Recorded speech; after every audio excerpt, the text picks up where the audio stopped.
So, I mean, this is something that you do almost every morning. You get your bowl of cereal.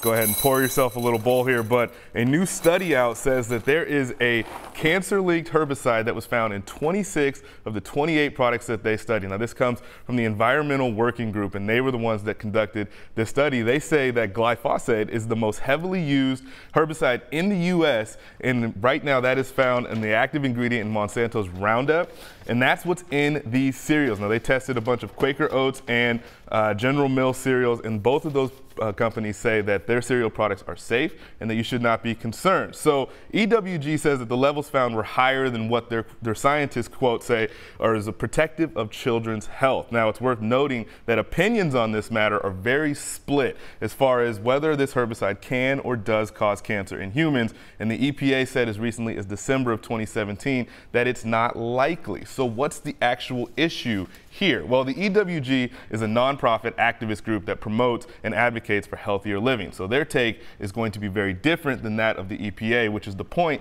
that Quaker Mills and Quaker and General Mills wanted to make, that EWG was basically creating their own benchmark. So at the end of the day, it really just kind of comes up to your own personal preference. You have to make the choice as to whether or not a report like this would stop you from eating the cereal. Me personally, this would not get me to stop eating any cereal, but it may for you. So if you want to see the whole list that they have of all the cereals that they tested, you can text the word cereal to 206-448-4545, and we will send you a link that has that complete list. But for now, I'm just going to enjoy my cereal, and I'll send it back to you guys.